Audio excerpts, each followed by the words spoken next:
लेकिन आगे बढ़ने से पहले एक वचन को मैं पढ़ना चाहूँगा, और ये वचन आपने कई बार हमारे लाइव शो में सुना होगा, मेरे डिस्कशन में सुना होगा, आपने पोस्ट में देखा होगा। ये आता है वचन दूसरा तिमोथी 4 अध्याय वचन 3 और 4 विशेष तौर पर मैं पढ़ने जा रहा हूँ। दूसरा तिमोथी 4 अध्याय वचन 3 और 4 को हम पढ़ेंगे।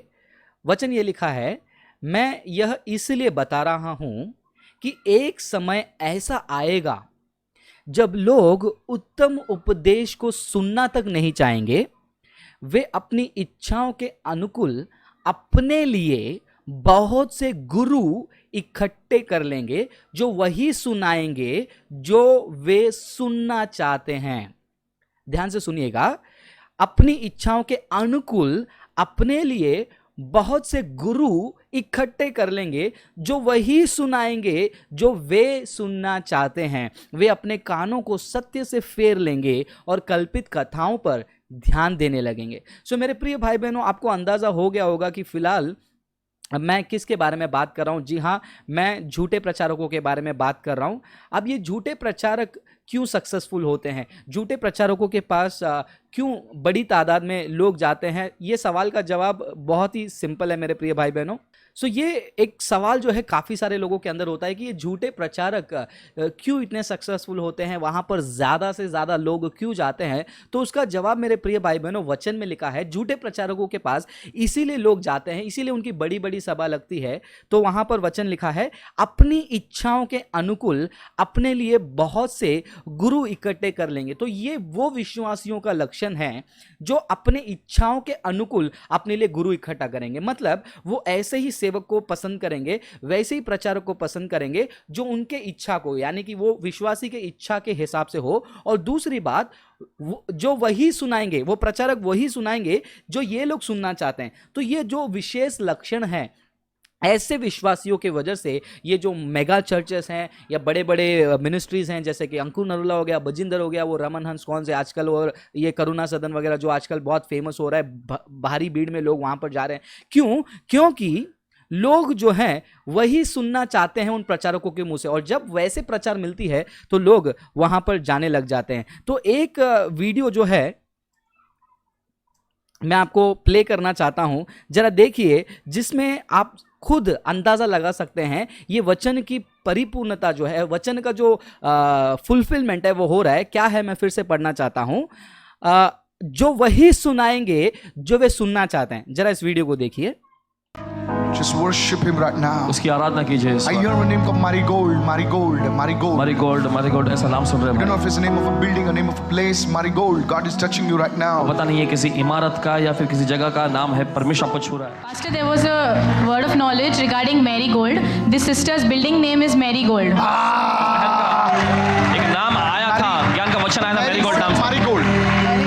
अरे बोलना सीधा Marigold. God give you another house in Jesus name, because you are praying for another house in Jesus name. Hallelujah. Somebody shout hallelujah. This you will invest in another house. आप और एक घर में निवेश This करोगे। is your plan. यह है आपकी योजना। God says that plan is for me. Hallelujah. परमेश्वर कहता है वो योजना मेरी ओर से है। That's what you must do. यही तुम्हें करने की जरूरत है। Somebody lift your hand and shout amen. कोई अपने हाथ में चिल्लाए आमीन। Is that right? Hallelujah. सही है ये? Jesus. Jesus. Yes, Jesus is right. Thank you, Lord. Yes, It was never brother. Michael. It is always Jesus. Yes, brother. You go and invest. Yes, yes. Go and invest. Yes, sir. Are you following me? Yes. Then I'll come to Wasai to conduct a meeting in Jesus' name. Hallelujah. Hallelujah. Serious. 2 houses. God will give you houses. You will be a businesswoman. You will be a businesswoman in Jesus' name. Hallelujah. God says, I have erased your past. Don't ever remind God of your past. In Jesus' name.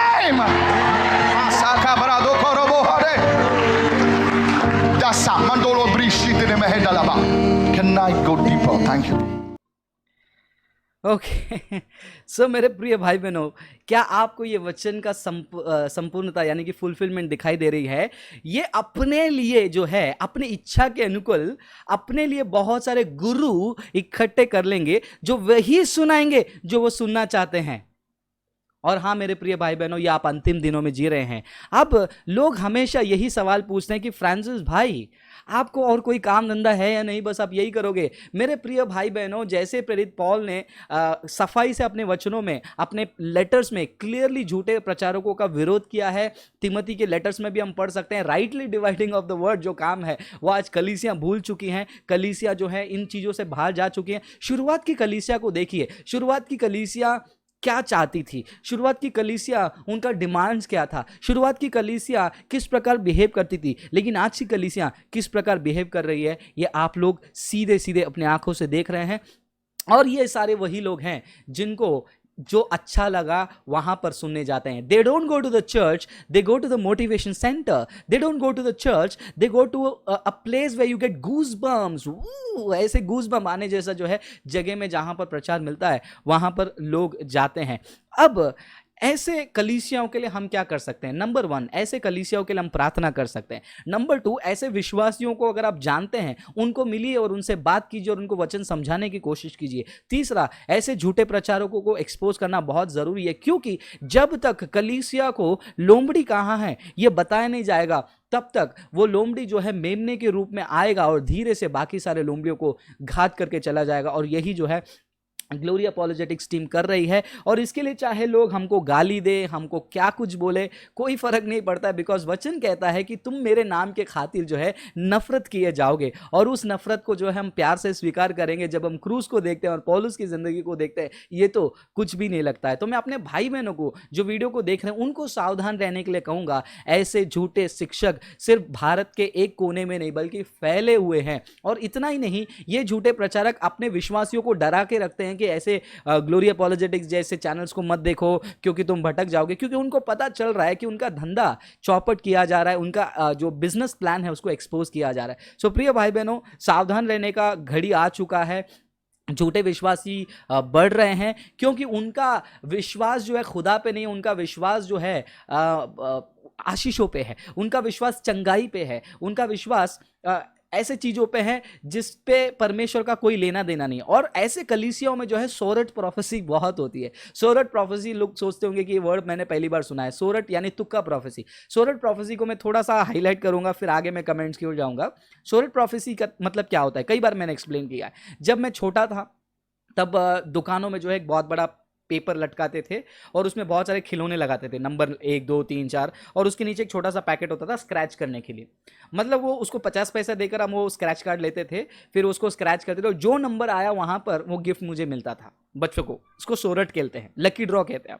आज कलीसियाओं में भी जो है Sorath prophecy होगी। जब 1000 2000 3000 लोग खड़े रहते हैं तो कहेंगे कि यहाँ पर एक जन है, यहाँ पर अक्षय करके एक भाई है, अक्षय करके एक भाई है। तो अक्षय करके कॉमन नाम ले लो, किसी ना किसी का नाम तो होगा ही। दूसरी बात, वो कहेंगे कि यहाँ पर एक भाई खड़ा है, यहाँ पर एक भाई खड़ा है जिसको पेट में दर्द है। हो सकता है वो आते समय समोसा खा के आया होगा और उसके पेट में दर्द होगा, तो वो भी जो है तुक्का लग जाता है और लोगों को लगता है कि देखो कितना अच्छे से भविष्यवाणी किया।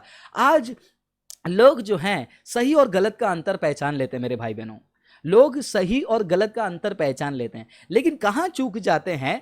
जो सही है और जो सही लगता है उसके बीच में जो है वो चूक जाते हैं। ध्यान से सुनिए, people find it very easy to differentiate what is right and what is wrong, but where they falter is identifying what is right and what is almost right. सही है और सही लगता है, गलत नहीं दिख रहा है, सही लगता है। इस फर्क, इस कंपैरिजन के बीच में जो है वो चूक जाते हैं। इसलिए झूठे भविष्यवक्ताओं की कलीसिया बड़ी हैं, उनके तादाद बड़े हैं, उनके भीड़ बड़े हैं। बट एनीवेज, ऐसे अंतिम समय में होना है, इसको देखकर हम शॉक नहीं होंगे, लेकिन हाँ चेतावनी के साथ लोगों को वार्न करते रहेंगे। तो आप प्रोफेसी को गलत क्यों मानते हैं? प्रफुल्ल चौहान, यही तो प्रॉब्लम है, लोग नहीं जानते हैं कि ग्लोरी अपॉलोजेटिक्स क्या मानती है।